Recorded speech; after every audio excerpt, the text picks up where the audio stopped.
Welcome back to the Trivial Meditation Journal. We are on day 40 today. I am on day 40 today of sitting and meditating 40 days in a row.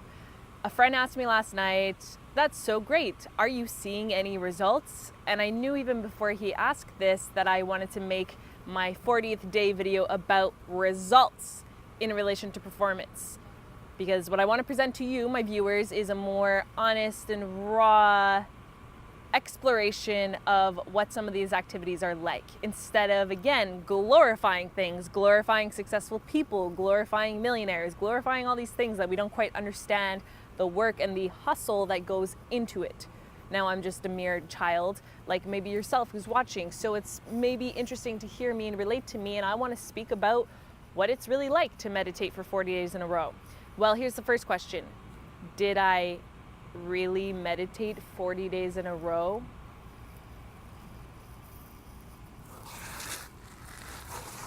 Then there's the next question.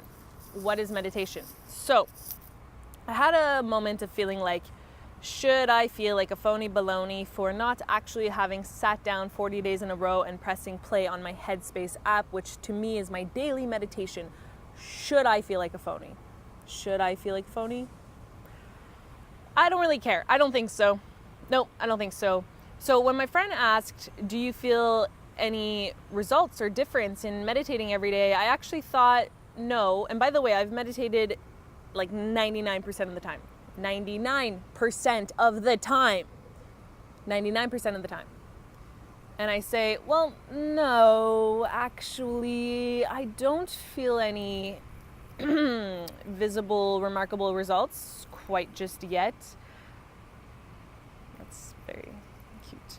I do not feel any results at the moment, no. And it's not to discredit the act of practicing a daily meditation for 10 minutes or whatever it is that you're doing. It's not to do that. It's more so to shed a light on my flow state activities up until this point, because for many years, for about 5 years or so, I have felt engaged in my life. Engaged in my life. I have felt like I'm able to live a life where I'm not constantly needing to resist what is going on. Okay? I know I sound a little crazy right now, but I feel like I'm taking crazy pills. Okay, I feel like I'm taking crazy pills. I am not understanding people. I'm having trouble empathizing with people. I'm not understanding all of the resistance. At the same time, I'm comparing myself to people around my level who have busier lives than me. I don't understand what it's like to have a busy life and have your schedule demand a lot of you, simply because I feel like as an individual, this is your life to choose the schedule that you want to choose. The schedule that you want to choose. That you want to choose. So in my life, I have done housekeeping jobs where I'm cleaning diarrhea-stained toilet bowls from rich people. I have sorted garbage. I've worked in customer service. I've done all sorts of things that are very uncomfortable, just very, I rather not do that maybe. But instead what I do is I say, hello, this is my life. This is my life. My life, my time, my choices. When I choose this job, it's my choice. If I don't like this job, I leave. My choice, my life, me. So because I choose these jobs, because I choose jobs, and currently I'm in customer service and garbage, cleaning toilets, whatever it is that I'm doing, I choose to embrace and engage in the stress. I choose to flow with it. That's what I choose to do instead of resisting it. Because I find when you live in a state of constant resistance of saying, no, I don't want to do that because it makes me a little bit uncomfortable. When you live in that state constantly, I mean, you're just creating these pathways in your brain where you're just saying no all the time, and you're easily made to be anxious and uncomfortable. And the only place where you're truly comfortable is when you're watching my YouTube videos or Netflix or something like that, blah, blah, blah. Actually, if you're like that, I would imagine my YouTube videos make you uncomfortable because I am so obnoxious and I talk about these things that make people uncomfortable. So have I meditated 100% of the time every day? No. When did I miss my meditation? Well, I missed it when I was so friggin' engaged in my life that it was like, I kind of suck right now, but I'm too like into what's going on to even stop, pause, press play on Headspace, sit and breathe. Like, I am creating, I am filming, I am editing, I am uploading, I am having conversations, I am doing so much, I am crying, I am loving, I am laughing, I am living, I am so alive right now. Shit, I haven't meditated yet today. I don't really care because this is meditation. So in the past, people would say to me on their enlightened high horses, they'd say to me, hey Spencer, you are so present, so something, so this, so that. Do you meditate? What's your meditation practice?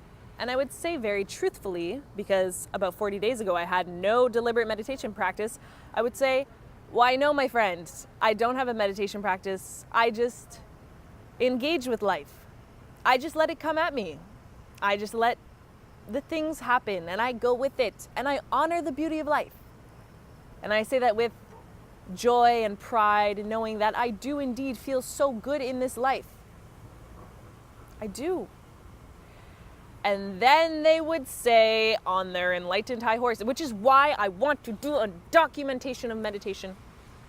They would say, oh, well, yeah, good for you, Spencer, good for you. However, I truthfully believe that if you had a daily meditation practice, you would just be that much more zen. And immediately I would think, you fucking shit, fuck, preaching meditation little fuck. But I wouldn't actually say all that. No, I'd keep it pleasant. I keep it kind, knowing who I am, because at the end of the day, that's all that matters. I don't care about the meditation status quo. I don't care. My life is good. However, I feel like the reason why I started a meditation documentation, well, one is for a big secret thing that I'm going to be doing in a year that I can't yet say yet because it's big and meditation is sort of required for this thing. Stay tuned. Two, because who knows how long I'm going to live in this life, and longevity would be really good, and that means eating well, going to the gym, education, and maybe it means meditation, because if you follow the Tim Ferriss podcast as much as I do, you would know that some like 80% of his guests have some sort of meditation practice, some sort of meditation practice, not necessarily the sit back and,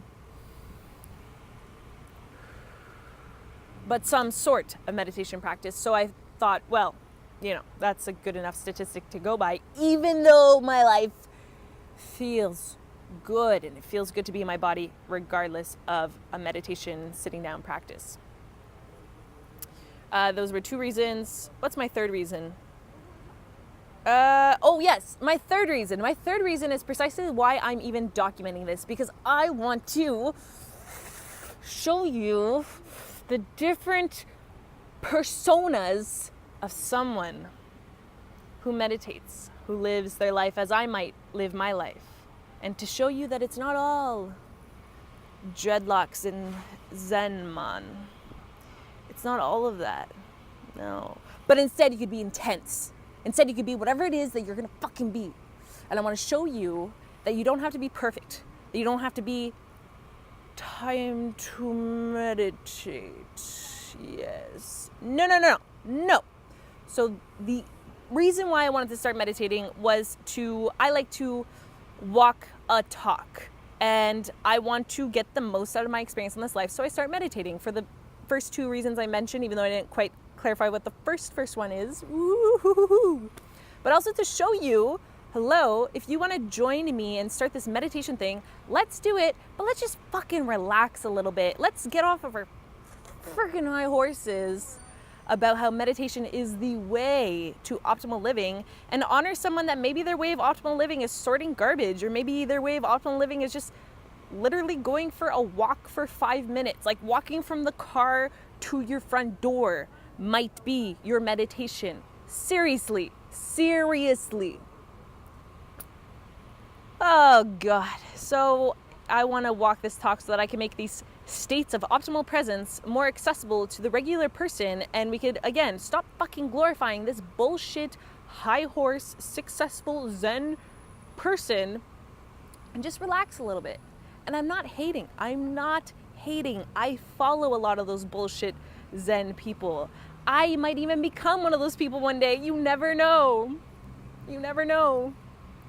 But for now, I want to be accessible for you. You are who I care about. And I just want to give one practical little highlight of what I do notice about daily meditation. I don't quite feel